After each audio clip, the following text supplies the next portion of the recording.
കർമ്മങ്ങളെല്ലാം നെയ്വിളക്ക് ഇതെല്ലാം നെയ്യ് ഒഴിച്ചാണ് കത്തിച്ചത്. നെയ്വിളക്ക് ഇതെല്ലാം ഭഗവാൻ സ്വീകരിച്ചിട്ടുണ്ട്. ഭഗവാൻ ഏറ്റവും സന്തോഷമായതിൻ്റെ ലക്ഷണം നമ്മളിപ്പം നമ്മളിവിടെ നിങ്ങൾ കേട്ടോന്ന് എനിക്കറിയില്ല. നമ്മൾ ദിവാലി നടത്തുമ്പോൾ നമുക്ക് ഇവിടുത്തെ ഇപ്പോഴും കേൾക്കുന്നത് നമ്മളറിയില്ല, എവിടെയോ ഒരു വെടി പൊട്ടുന്ന ശബ്ദം. അതായത് ദൂത സ്വഭാവം വചനം പ്രവർത്തിയും ജ്യോതിഷത്തിൽ പറയും. നമ്മളെന്തെങ്കിലും പറയുമ്പം എന്തെങ്കിലും കാര്യങ്ങളൊക്കെ പറയുമ്പം അവർ വെടി പൊട്ടുക, അല്ലെ ഫോൺ റിങ് ചെയ്യുക, അല്ലെ മെസ്സേജ് വരിക, ഇങ്ങനെയൊക്കെ പറയുമ്പോൾ നമ്മൾ ആ ചെയ്ത കർമ്മം പൂർണ്ണമായി എന്നുള്ള ഭഗവാൻ പൂർണ്ണമായിട്ട് സ്വീകരിച്ച ലക്ഷ്യം അതാണ്. നമുക്ക് എവിടെയോ ക്ഷേത്രത്തിലാണോ പള്ളിയിലാണോ എവിടെയാണെന്നറിയില്ല, എവിടെയോ വെടി പൊട്ടുന്ന ഒരു ശബ്ദം കേട്ടു. അപ്പം ആ ഒരു ചിലപ്പം ഭഗവതിയോ ഭഗവാനോ ജീവിതപ്പുറത്ത് എഴുന്നള്ളിപ്പോൾ ഉള്ളതും ആവാം.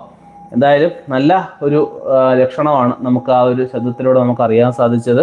അപ്പം എല്ലാവർക്കും ഇതിൻ്റെ ഫലം പൂർണ്ണമായിട്ടും ഭഗവാൻ സ്വീകരിച്ചു എന്ന് ആ ഒരു വെടി പൊട്ടുന്ന ശബ്ദം കൊണ്ട് നമുക്ക് മനസ്സിലാക്കാൻ സാധിക്കും.